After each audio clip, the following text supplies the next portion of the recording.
Hello everyone, my name is Jagan. आज का topic है हमारे पास न्यूट्रिशन। जानते हैं इसके बारे में।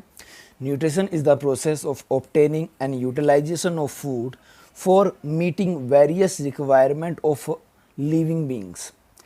दैट मेक्स कि ये जो वेरियस रिक्वायरमेंट्स हैं ये क्या हैं, जैसे ग्रोथ है, मेंटेनेंस है, रिपेयरनेस है हमारी बॉडी की। तो ये सारी की सारी क्या है, रिक्वायरमेंट है।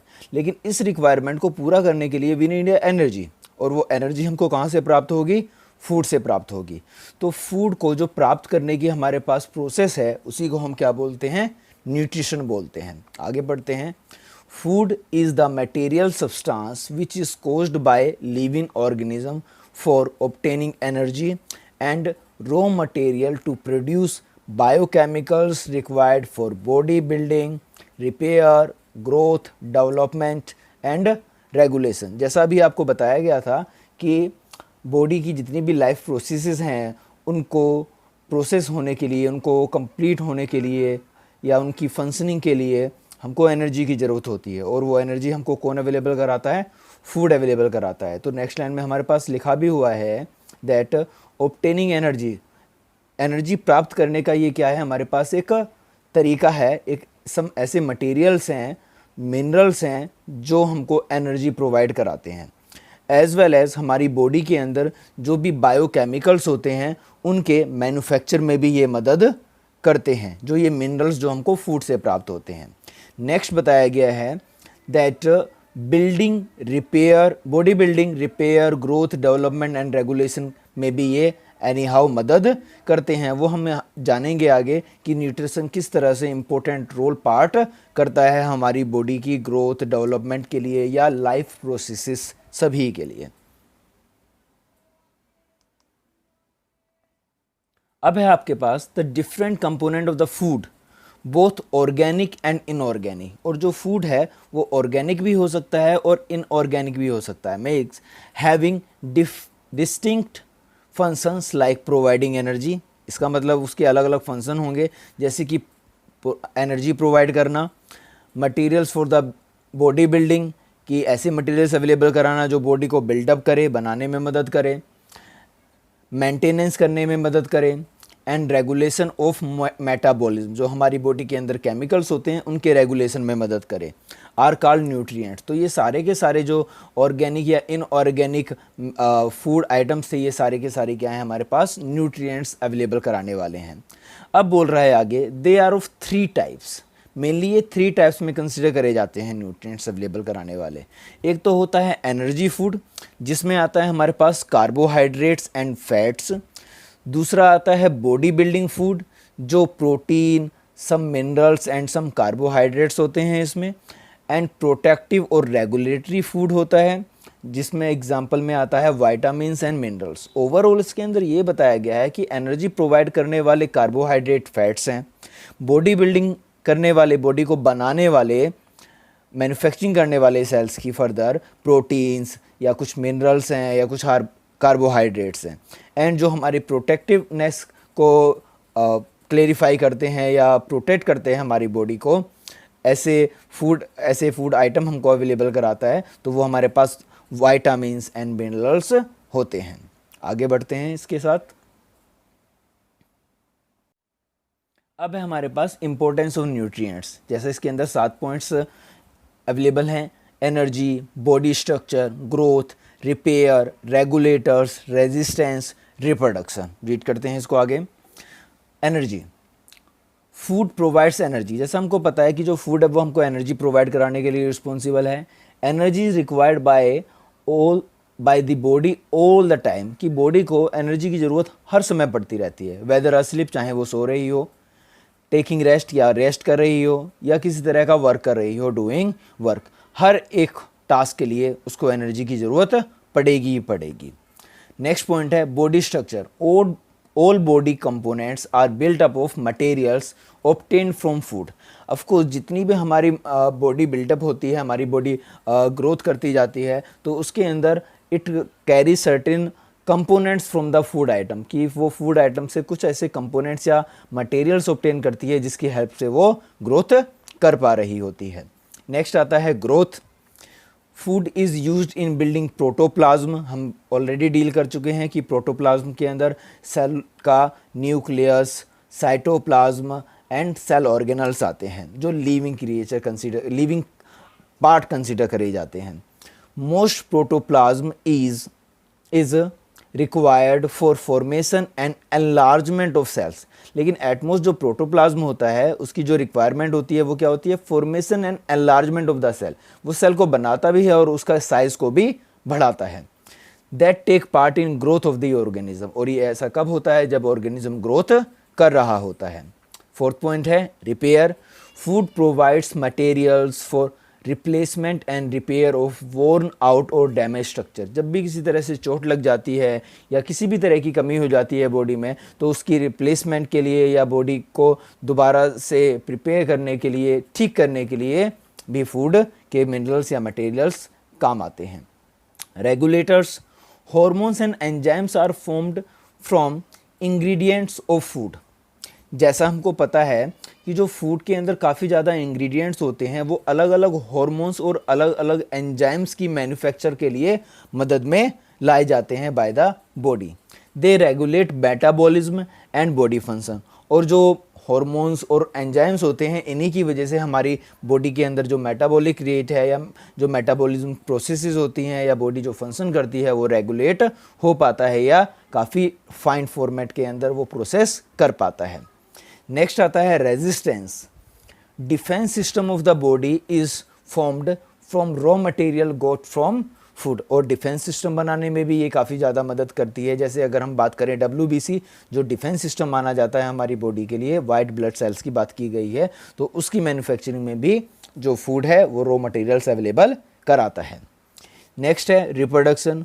Food provides material to form reproductive structure. Of course अगर हमारी ग्रोथ नहीं होगी तो जो हमारे रिप्रोडक्टिव रीजन्स हैं they will not gonna be growth as well, कि वो भी ग्रोथ नहीं कर पाएंगे। दैट मेक्स जो रिप्रोडक्शन है उसके अंदर भी ये एनी हाउ मदद करता है। फूड की बात की गई है यहाँ पर। अब आता है हमारे पास type of nutrition. There are two main types of nutrition, autotrophic and heterotrophic. पढ़ते हैं आगे इसको।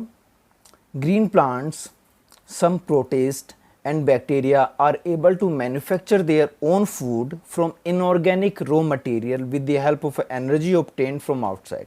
अब ये साथ में एनर्जी भी यूटिलाइज करते हैं बाहर से, कुछ इनऑर्गेनिक मटेरियल्स को भी लेते हैं और अपना फूड खुद ही प्रिपेयर करते हैं, और क्या कहलाते हैं, ऑटोट्रोप्स कहलाते हैं। They are autotrophs and nutrition perform by them, और जो न्यूट्रिशन मोड इनके द्वारा फॉलो किया जाता है उसको हम ऑटोट्रोपिक या होलोफाइटिक न्यूट्रिशन के नाम से जानते हैं।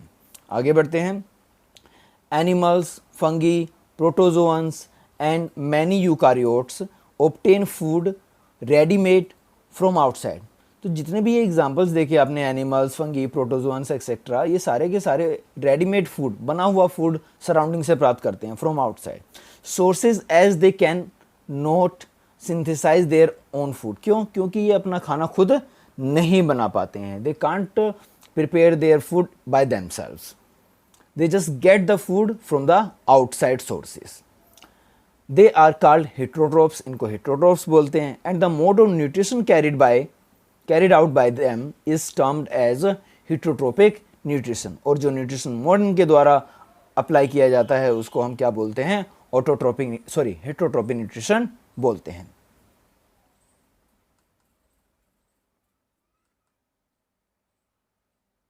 नेक्स्ट है ऑटोट्रोपिक और होलोफाइटिक न्यूट्रिशन की थोड़ी और explanation. It is a mode of nutrition in which organisms are able to build up their own organic food from inorganic raw material with the help of energy। अब ये energy तो यहाँ पर light energy हो गई, हम simple सा example ले रहे हैं फोटोसिंथेसिस प्रोसेस का, जिसमें एनर्जी तो ये लाइट एनर्जी हो गई, एंड इनऑर्गेनिक मैटर के अंदर कार्बन डाइऑक्साइड हो गया और वाटर हो गया जो ये सराउंडिंग से प्राप्त करता है। ओके, आगे रीड करते हैं। इवन जो ये कार्बन डाइऑक्साइड है ये अपने स्टोमेटा वाले रीजन से, जो लीफ पोर्शन होता है, लीफ पर स्टोमेटा नाम से रीजन्स होते हैं, लोकेशंस होती हैं छोटी छोटी, वो कार्बन डाइऑक्साइड को एब्जॉर्ब करती हैं, और जो वाटर है वो रूट हेयर्स द्वारा, रूट पार्ट द्वारा एब्जॉर्ब किया जाता है। आगे बढ़ते हैं। The organism performing autotrophic nutrition are called autotrophs, they under photosynthesis. और वो कौन सी प्रोसेस करते हैं? फोटोसिंथेसिस करते हैं। जैसे कि आपको एनिमेशन के अंदर क्लियर नज़र भी आ रहा होगा कि लाइट एनर्जी एब्जॉर्ब करी जा रही है लीफ द्वारा, लीफ का जो क्लोरोफिल वाला पार्ट होता है वो उसको एब्जॉर्ब करता है। कार्बन डाइऑक्साइड स्टोमेटा द्वारा एब्जॉर्ब करी जाती है। एंड वाटर वो कहाँ से कैरी करता है? सॉयल बॉडी से, रूट लेंटिकल की हेल्प से या रूट हेयर्स की हेल्प से वो प्राप्त करता है।